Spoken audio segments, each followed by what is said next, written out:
My daughter told her friends, "My father died, so he won't come to the wedding."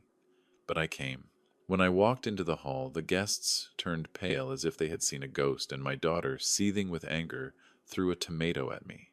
But when I took the microphone, everyone began to cry, not from grief, but from the shocking truth. Before we continue, please subscribe to the channel and let us know where you are listening in the comments. Julia's sleek black Mercedes pulled up to my curb with a screech that echoed through the quiet suburban street, gravel crunching under the tires like bones underfoot. I was in the kitchen, rinsing a coffee mug, when the honk blasted, sharp, impatient, like everything about her these days. I wiped my hands on a dish towel and stepped out onto the porch, the spring air cool against my skin, carrying the faint scent of blooming lilacs from the neighbor's yard. Des Moines in late April had that tentative warmth, but today it felt colder as she climbed out, her high heels clicking on the cracked driveway.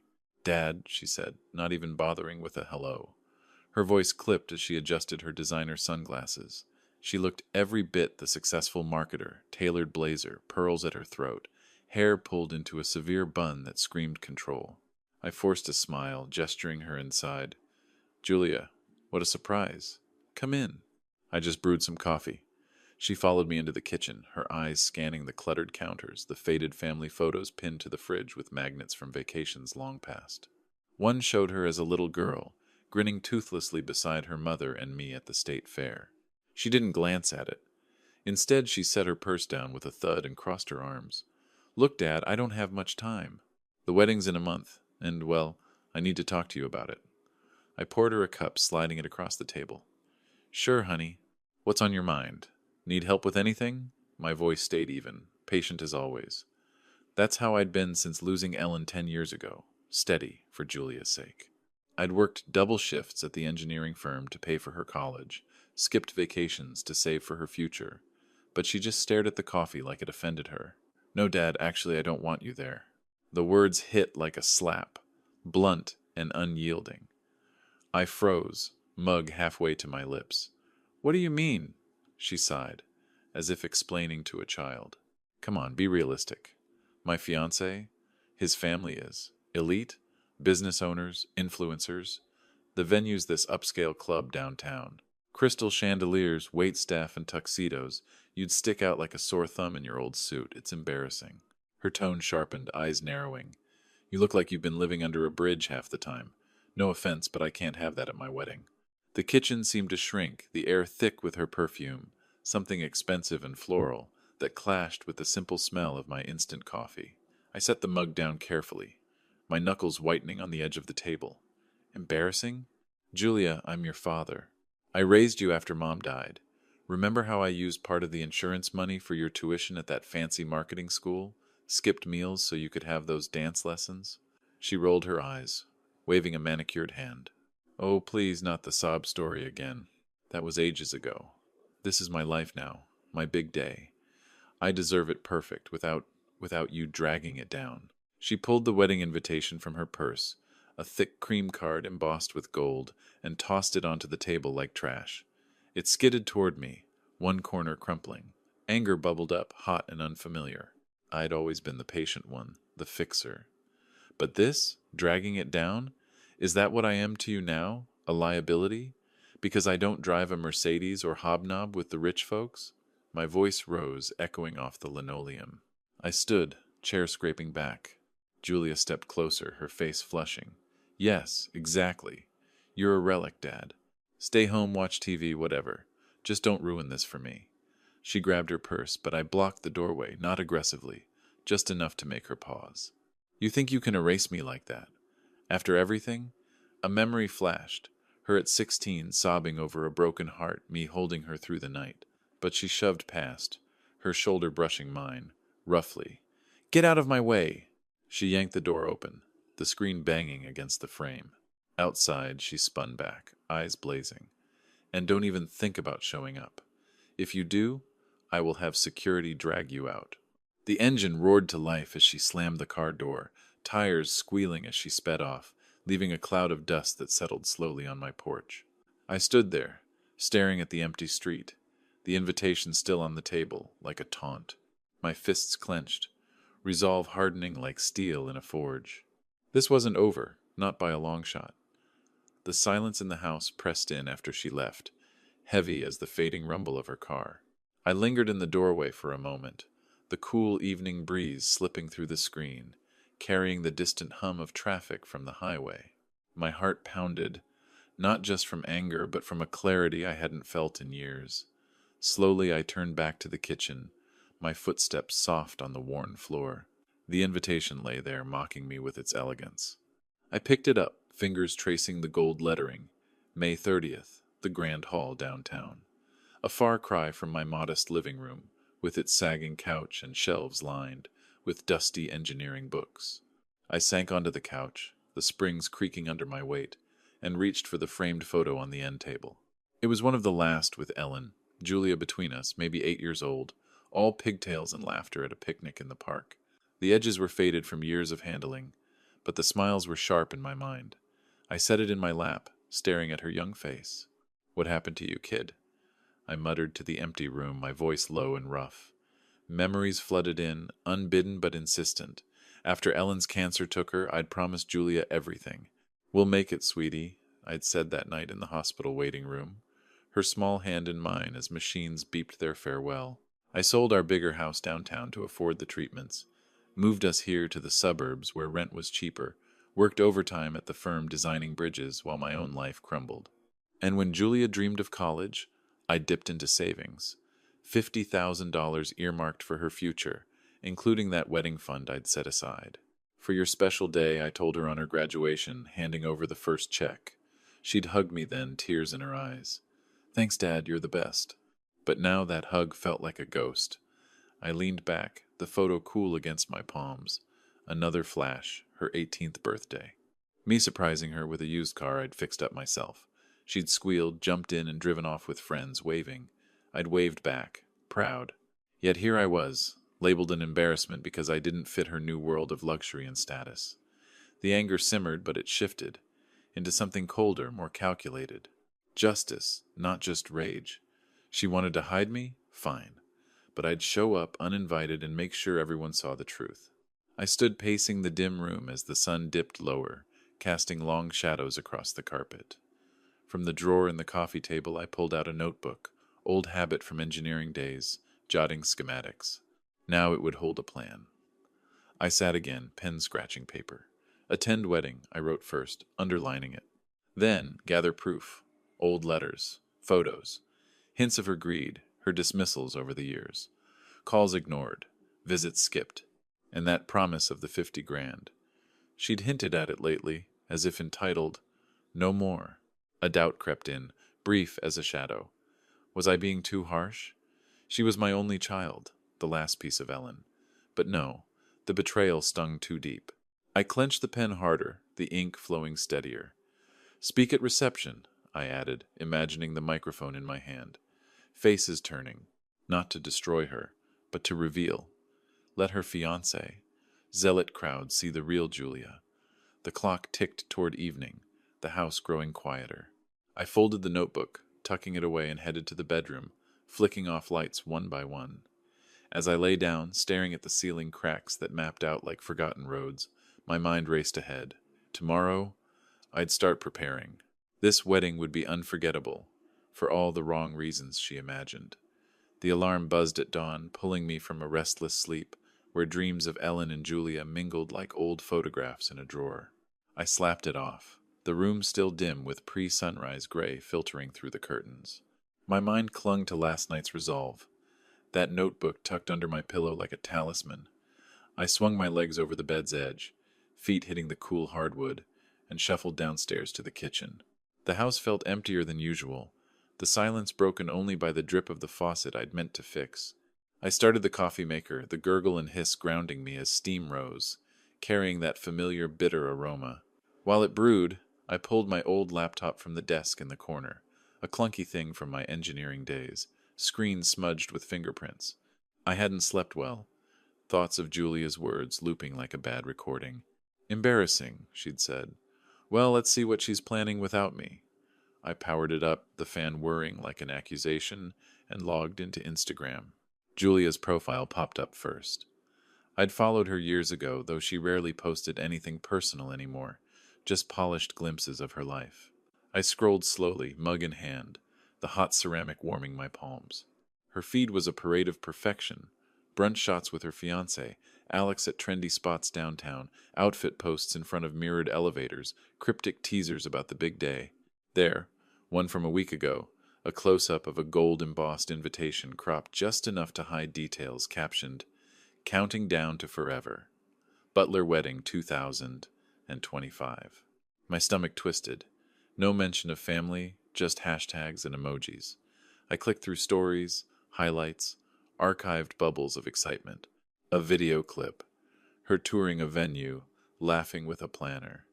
"This ballroom is a dream," she gushed in the audio, panning to crystal chandeliers dangling like icicles in a grand hall. I paused it, zooming in on the background. A sign for the Des Moines Marriott downtown, that upscale hotel in the heart of the city. Luxurious, all right, with marble floors and views of the river. Perfect for her elite crowd. I set the mug down, grabbing my notebook from the counter where I'd left it last night. Pen in hand, I jotted. Venue, Marriott Ballroom, Des Moines, date, May 30th.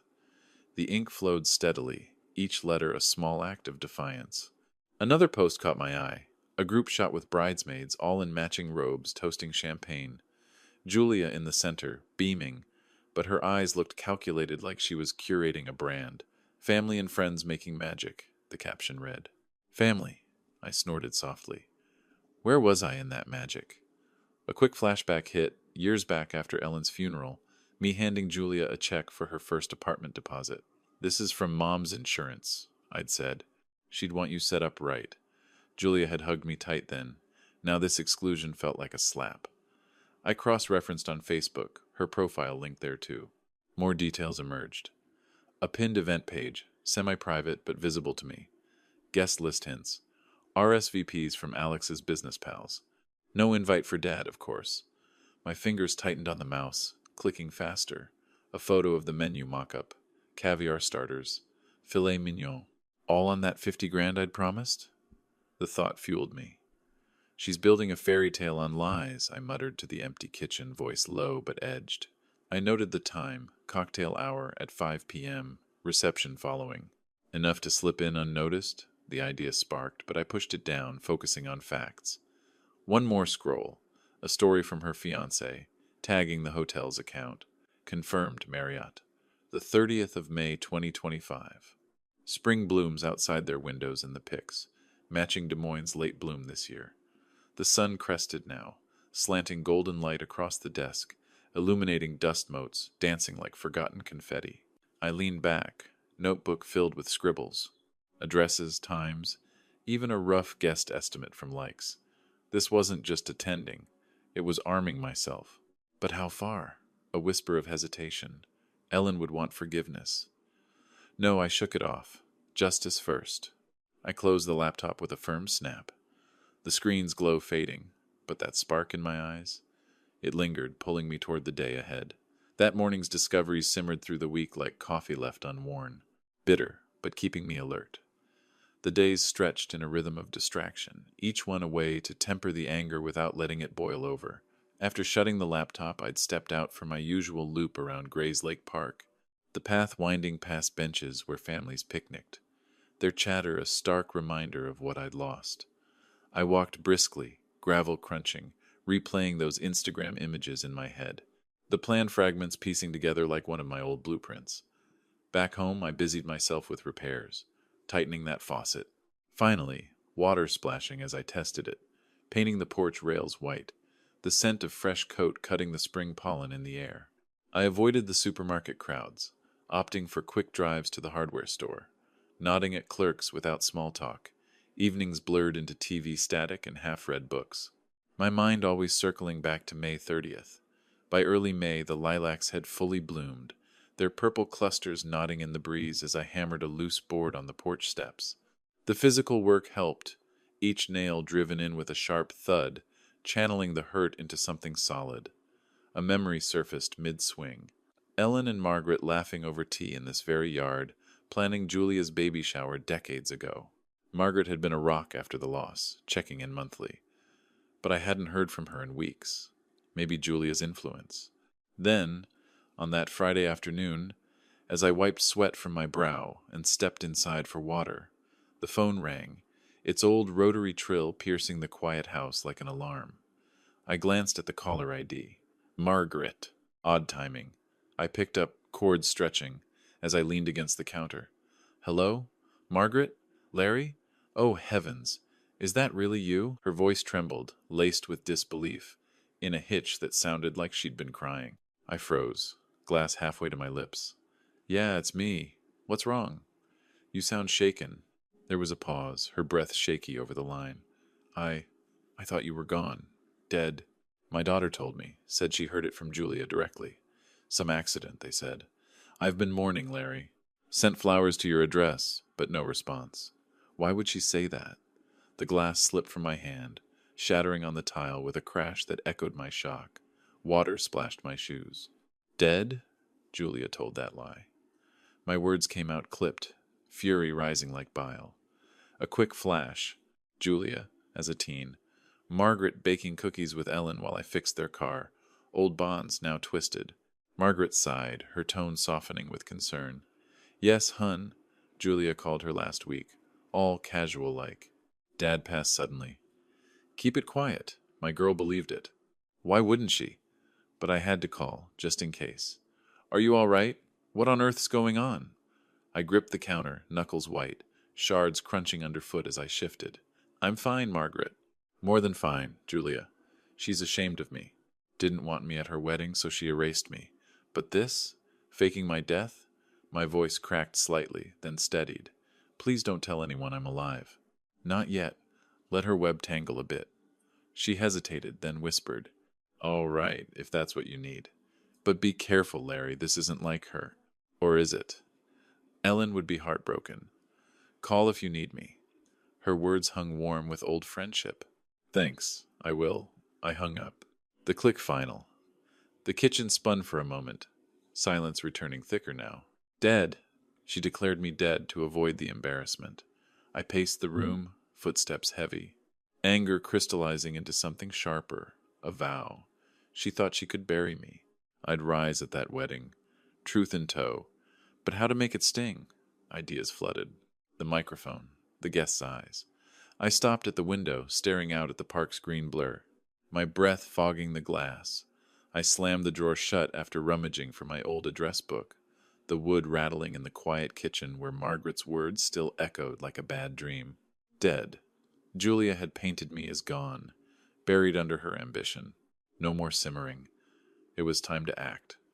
I sat at the computer again, fingers flying over the keys as I searched wedding planners, Des Moines, Iowa. The screen filled with options.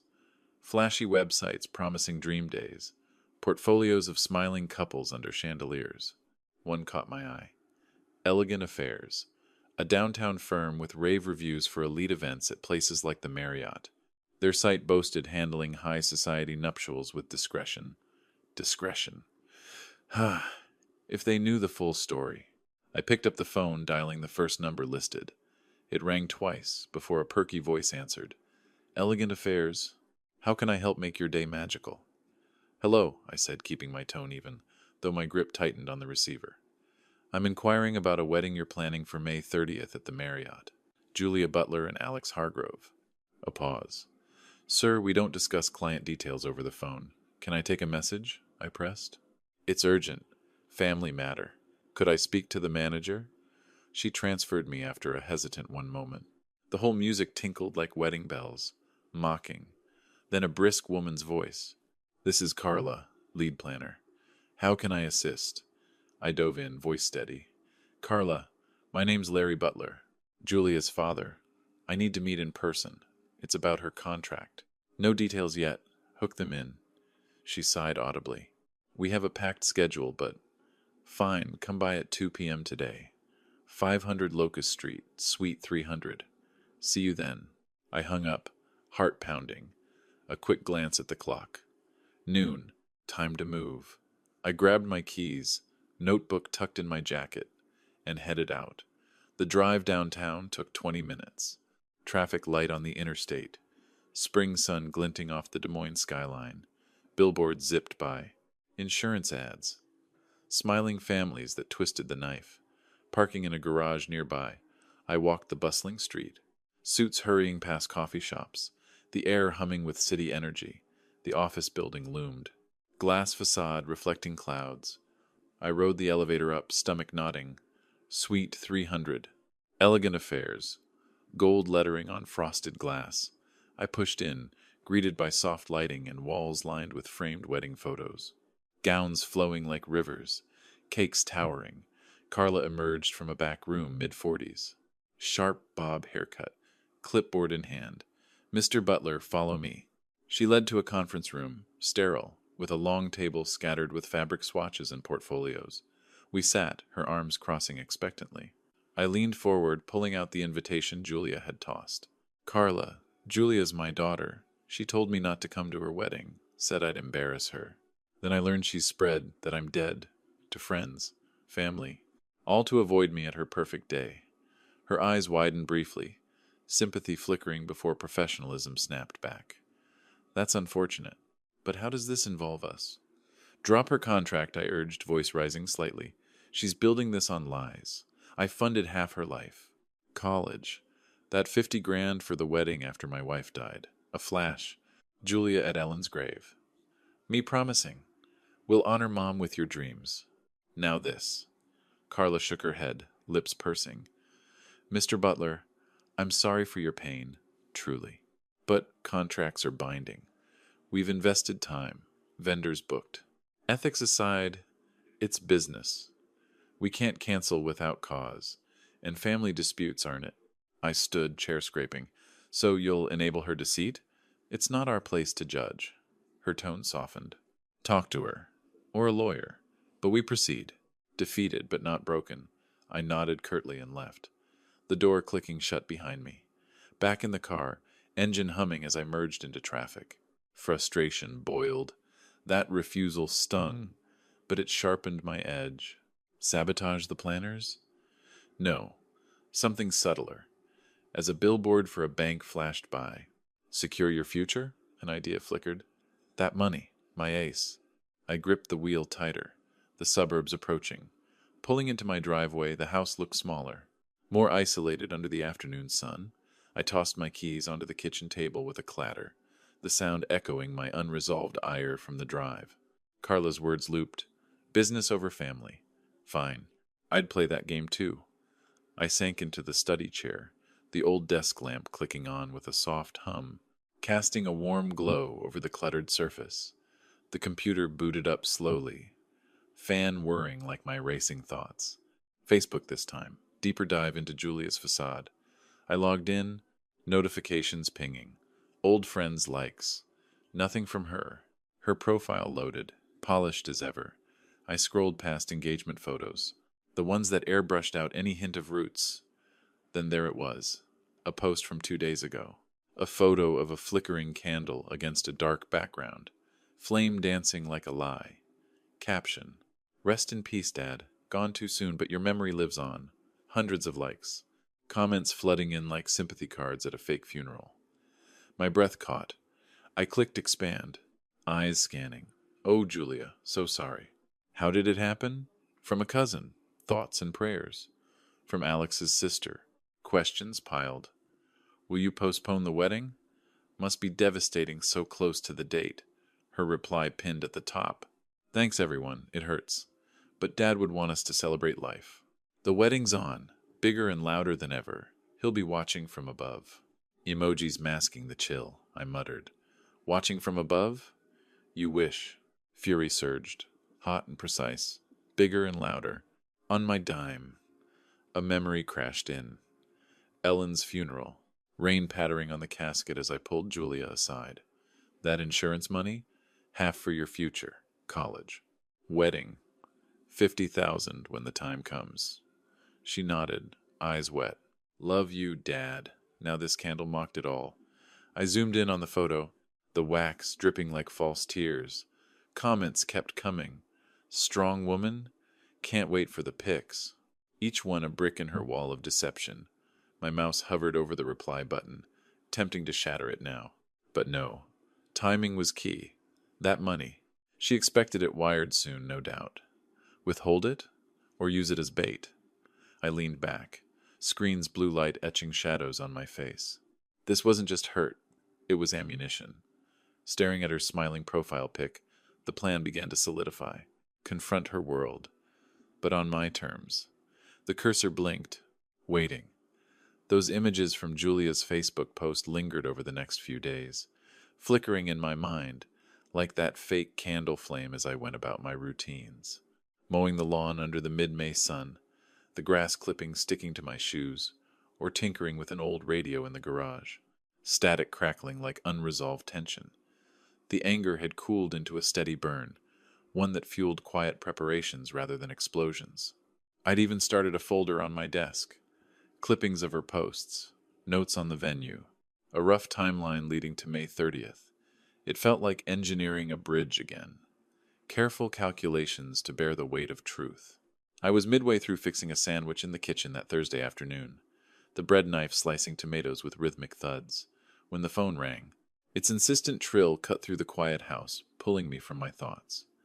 Afternoon light slanted through the window, casting long shadows across the counter where crumbs scattered like forgotten clues. I wiped my hands on a towel, glancing at the caller ID. Julia. My pulse quickened, not with fear, but anticipation. After her lies, what could she want? I let it ring twice more, drawing a breath, then picked up. Hello? I said, voice even, leaning against the counter as the cool tile pressed through my socks. Dad? Oh, thank God you're there. Her words tumbled out frantic, laced with a desperation I'd never heard from her before. No greeting, just urgency. Look, I need to talk about the money. The $50,000 you promised Mom would go toward my wedding. The venue and catering bills are due next week, and Alex's family is fronting their share. But I counted on yours. Can you wire it today? Please. It's crunch time. I paused, the knife still in my hand, its blade glinting under the light. A quick flash hit me. Ellen in her hospital bed, weak but insistent, gripping my arm. Promise me, Larry. Half the insurance for Julia's dreams. College. Her big day. I'd nodded, tears blurring her face. I promise. Now Julia's voice pulled me back, pleading yet edged with entitlement. No, Julia, I replied calmly, setting the knife down with a soft clink. I'm not sending a dime. What? Why not? Her tone sharpened, panic cracking through like ice under weight. You promised. This is my wedding. Everything's booked. Without that money, it could fall apart. The Marriott's deposit is non-refundable, and the caterers. Dad, don't do this. You're being selfish. Selfish? The word hung there, absurd after her deceptions. I paced to the window, cord stretching, staring at the neighbor's blooming garden where lilacs nodded mockingly. Selfish? Coming from the one who buried me alive with her lies? Telling everyone I'm dead so I wouldn't embarrass your perfect day? I saw your post. The candle. The condolences. You think that erases what I did for you? She sucked in a breath, audible over the line, then fired back. Oh, come on, that was just damage control. You threatened to show up anyway. What was I supposed to do? Let you ruin it in your ratty clothes? This is my life now. Alex, the connections. Without that money, it'll collapse, and it'll be on you. Mom would hate this, hate you holding it over me like some grudge. Her voice rose, accusatory, but it wavered at the edges, revealing cracks. I gripped the receiver tighter, my breathing steady as empowerment surged. Another memory. Her college graduation, me handing the first check. Her brief hug before dashing off to celebrate with friends. Greed had always lurked, but now it was bare. Mom would hate the lies, Julia. You crossed a line. No money. Fix your mess yourself. You can't. Wait, Dad. Please, think about it. I'll invite you, okay? Just send the wire. Desperation peaked, her words rushing like a dam breaking. I stopped pacing, a sense of control washing over me, cool and firm. Goodbye, Julia. I hung up, the click decisive, echoing in the silent kitchen. Setting the phone down gently on the counter, I exhaled, watching dust motes dance in the fading light. Her panic lingered in the air, a validation that shifted the power. For the first time, I felt the scales tipping. But what would her next move be? My mind turned to the folder on the desk. ideas brewing as the sandwich sat forgotten. A few days later, with Julia's desperate call still echoing faintly in my thoughts, I pushed a shopping cart through the aisles of the Hy-Vee supermarket on the edge of Des Moines. My mid-May had brought warmer breezes, but inside, the air was cool and humming with fluorescent lights. Shelves stacked high, with produce that gleamed under the glare. I was restocking basics, bread, milk, a few cans of soup, to keep my routines grounded amid the building storm. The cartwheels squeaked softly as I turned into the fruit section, reaching for a bunch of bananas when a familiar voice stopped me cold. "Larry, is that you?" I looked up, heart skipping. There stood Margaret, her silver hair tied back in a loose ponytail, a basket over her arm, filled with apples and greens. She wore a simple cardigan over jeans, her eyes wide with surprise behind wire-rimmed glasses. The aisle bustled around us, shoppers chatting, a child whining nearby, but in that moment it narrowed to just us. "Margaret," I said, a genuine smile breaking through despite everything. "What a coincidence. Been a while." She set her basket down, stepping closer for a quick hug that smelled of lavender soap, warm and reassuring. "More than a while. After our call, I half expected you'd vanished for real. What brings you out here?" "Just errands," I replied, gesturing to my cart. "Keeping busy." "You?" "The usual. Groceries for one." She glanced around, lowering her voice. "Listen, we should catch up properly. Not here amid the melons. How about coffee? There's that little cafe downtown, brewed awakening in 2 hours. I can finish up and meet you." I nodded, the idea appealing. A chance to talk without the phone's distance. Sounds good. "See you there." We parted with a wave, her cart rolling away as I finished shopping, mine already leaping ahead. The drive downtown took 15 minutes. Traffic light on the tree-lined streets where spring leaves rustled. I arrived early at the cafe, a cozy spot with exposed brick walls, and the rich aroma of fresh grounds wafting from behind the counter. I claimed a corner table by the window, ordering black coffee that steamed in a ceramic mug, its heat seeping through as I waited, nerves tingling faintly. Margaret arrived right on time, sliding into the seat opposite with a smile. Punctual as ever, Larry. She ordered a latte, and we eased into light chatter. Weather updates, her garden blooming with tulips, my porch repairs. Laughter came easy over a shared memory. Ellen and her baking disasters, flour everywhere in our old kitchen, while Julia giggled from the doorway. "Remember that pie crust that ended up like concrete?" Margaret chuckled, stirring her drink. Ellen swore she'd master it next time. I laughed too, the sound genuine, pulling me back to warmer days, but her expression shifted, growing serious as she set her spoon down with a soft clink. "All right, enough reminiscing. Why did Julia say you were gone?" It shook me, Larry. "Tell me the truth." I leaned forward, voice low amid the cafe's murmur of conversations and espresso machines hissing. "It started with her visit last month. Pulled up in her fancy car. Told me straight I wasn't invited to the wedding. Said I'd embarrass her in front of Alex's elite crowd. After everything I sacrificed, dipping into savings for her college, promising that 50 grand from Ellen's insurance for her big day, I recounted it all. The argument in the kitchen, her shoving past, the invitation tossed like garbage, discovering her lies to you and others, the planner's refusal, that Facebook candle post faking my death, and finally her panicky call, demanding the money. My firm? No.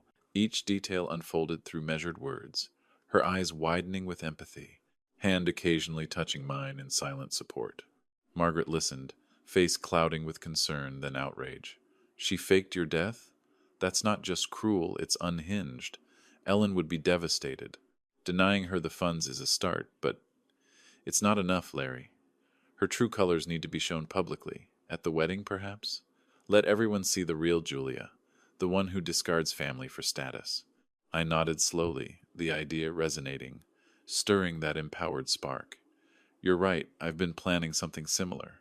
Expose it all, fair and square." We talked strategy briefly, subtle, not destructive, her support like a steady beam. As we finished, she hugged me again at the door. "You've got an ally here. Call any time."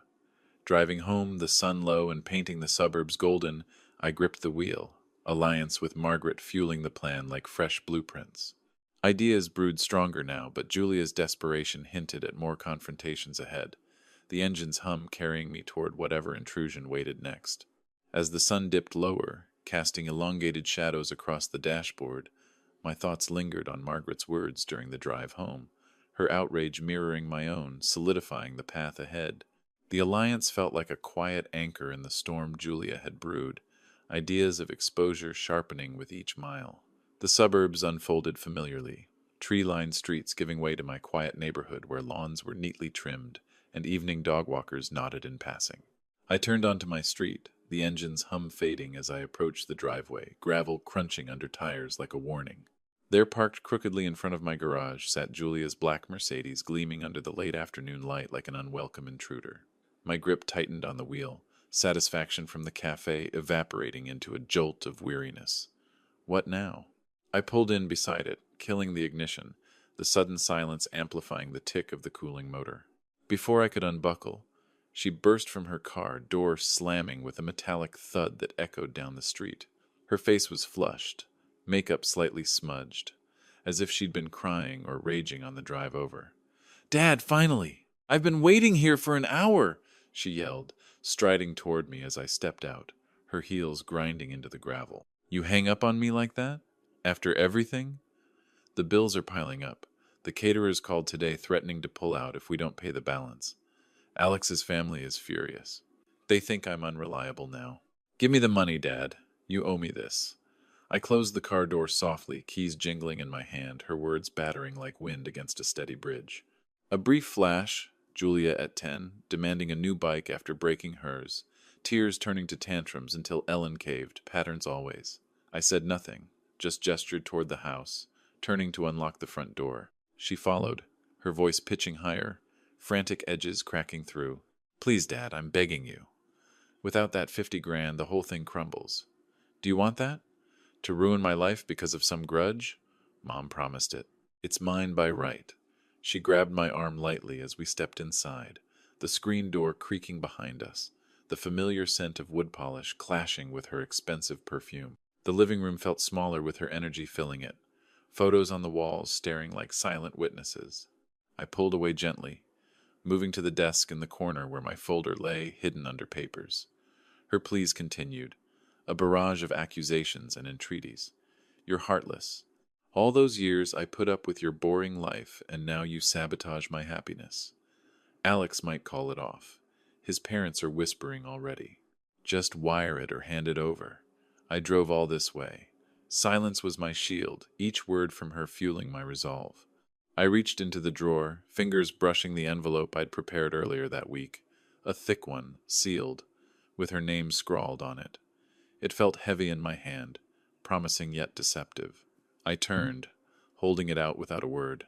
Her eyes widened, snatching it greedily, tearing the flap open to peek inside. The next day my phone buzzed with a text from her. Deposited. "Thanks." I smirked, knowing the bank would flag the check within days. Invalid account numbers, a deliberate error I'd insured with a call to my old bank contact. She'd learn soon enough, but not before her plans spiraled. This is it?" she muttered, relief. Flickering before suspicion narrowed her gaze, but desperation won. She stuffed it into her purse. "About time. Don't think this fixes anything. You're still not coming." "Go," I said simply, voice flat, pointing to the door. She huffed, spinning on her heel, the envelope crinkling in her bag. "Fine. Stay in your hole."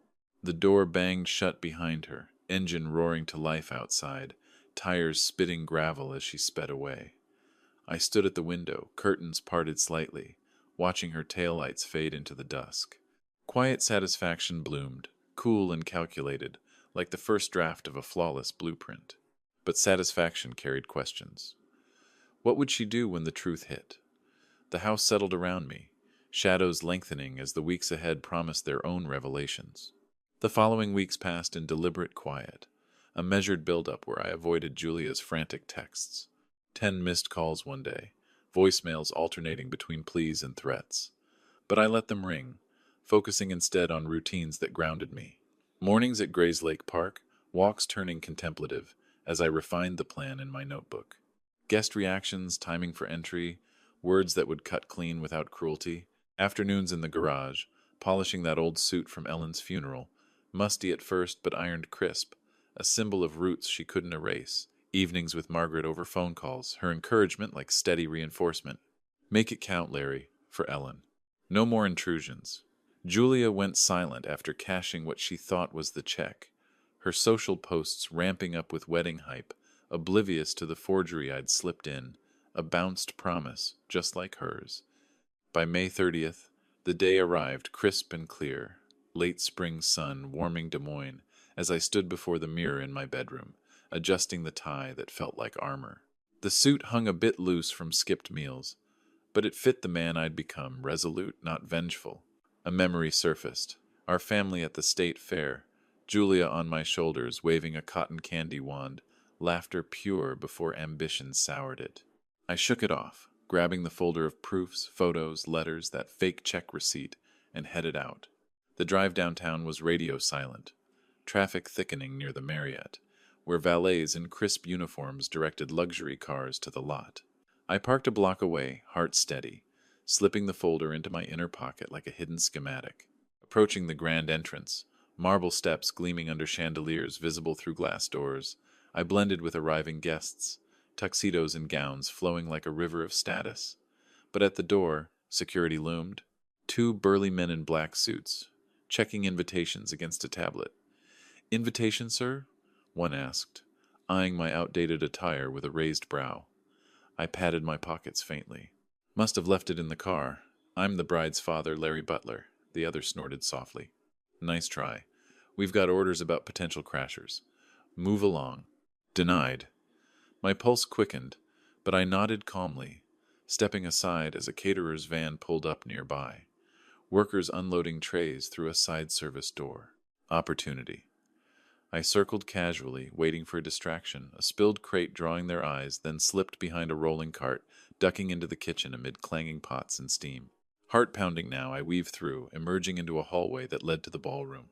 The doors swung open to opulence, crystal chandeliers casting prisms on white cloth tables laden with floral centerpieces, guests mingling with champagne flutes, laughter tinkling like fragile glass. Cocktail hour buzzed, but as I stepped in, heads turned. A woman nearby gasped, her glass trembling. "That's Larry, but he's dead." Whispers rippled like a wave. "The father? Alive?" Julia said accident. Faces paled, eyes darting to the front, where Julia stood in her ivory gown, beaming beside Alex, until she spotted me. Her smile froze, color draining, then flushing red with rage. "Dad, what the hell are you doing here?" she hissed, striding forward, voice rising to a yell that silenced the room. "Security, get him out. He's ruining everything." "I told you not to come." Guests murmured louder. "Is that really him?" She said he passed. Why lie? She grabbed a tomato from a nearby salad display, impulsively hurling it at me, the red orb arcing through the air, splattering against my suit with a wet smack. Chaos erupted, gasps, a few laughs. But I stood firm, wiping the juice from my lapel, eyes locked on hers, the microphone at the reception table calling like destiny. The tomato juice dripped down my lapel, warm and sticky, but I didn't flinch, just brushed it off with a deliberate swipe of my hand, the tangy scent cutting through the floral perfume of the room. Chaos swirled, guests whispering frantically, security edging closer, but I locked eyes with Julia, her face twisted in fury, and felt a steady calm settle like the foundation of a well-built bridge. No retreat, this was the moment. I strode forward through the parted crowd, footsteps echoing on the marble floor, chandeliers above flickering like hesitant stars, as heads turned in stunned silence. Reaching the stage, I picked up the microphone from its stand, the cool metal grounding me, a faint feedback hum slicing the tension. Julia lunged a step, hissing under her breath, "Stop this now! You're destroying everything!" But I tapped the mic gently. Thump, thump, drawing all eyes, the room falling into a hush broken only by a distant clink of glass. "Ladies and gentlemen," I began, voice even, carrying through the speakers like a quiet confession. "I'm Larry Butler, Julia's father, or at least I was until she decided otherwise." A murmur rippled, a woman in pearls dabbing her eyes already, a quick flash hit. Ellen's hand in mine at Julia's birth, promising a life of support. I pushed on. A month ago, Julia came to my home, not to invite me to this beautiful day, but to ban me. Said I'd embarrass her in front of all you fine folks. My old suit, my simple life, too much of a relic for her elite world. Gas echoed sharper now, gas shifting uncomfortably as Julia interjected, voice cracking with panic. That's not true! He's lying to sabotage me. Get him out! Her hands trembled, clutching her gown, but I continued, unflinching. But that wasn't enough. To keep me away, she spread a lie. That I'd died, suddenly gone in some accident, all so she could curate this perfect fairy tale without the inconvenient truth of where she came from. The room erupted in whispers. She said he passed. Why fake it? A man near the front shaking his head, tears welling as sympathy built like a wave. I pulled the folder from my pocket, holding up a photo of young Julia with Ellen and me, the edges worn. I raised her alone after losing my wife, cashed in retirement for her college, skipped meals for her dreams, and that $50,000 for this wedding, from her mother's insurance promised long ago? Julia's face paled further, stepping closer to the stage, desperation pitching her tone higher. Dad, please don't do this here. Everyone, he's just bitter. But the crowd leaned in, a few sobs audible now, handkerchiefs emerging from pockets. I leaned into the mic, voice dropping for impact. She begged for that money, thinking it would buy her silence. But here's the truth. She was so greedy, she didn't even check. That check I gave her, counterfeit, deliberately fake, drawn on an account that doesn't exist, the bank flagged them days after she deposited, unraveling her plans while she scrambled to cover the shortfall. The revelation hit like a thunderclap. Gasps turned to outright cries, guests turning to Julia with looks of betrayal, one woman murmuring, "How could she?" Julia froze, then wailed, "No, it's real. I deposited it. This can't. Alex, help!" Her fiancé stood rigid, face ashen, the elite facade cracking under the weight. I set the microphone down with a soft click, the hum fading, and turned, walking off the stage amid the emotional storm. Tears flowing freely now, sympathetic nods following me. Julia's sobs echoed behind, but I didn't look back, pushing through the doors as the fallout swelled. Stepping into the cool night air, the Marriott's lights blurring behind me, a wave of catharsis washed over, clean and final, like rain after a long drought. But as I reached my car, the engine turning over with a familiar rumble, echoes of her cries lingered, pulling thoughts to what dawn might bring. Sunrise filtered through the curtains the next morning, May 31st, casting a soft glow on the bedroom floor where I'd tossed my stained suit the night before. I rose slowly, muscles aching from the tension, but mind clearer than it had been in months. The drive home had been quiet, city lights streaking past as I replayed the speech in my head, not with regret but a measured peace, justice served fair and square. I shuffled to the kitchen brewing coffee, the gurgle filling the silence as steam rose, carrying that bitter comfort. No calls overnight. Julia's world was likely imploding on its own.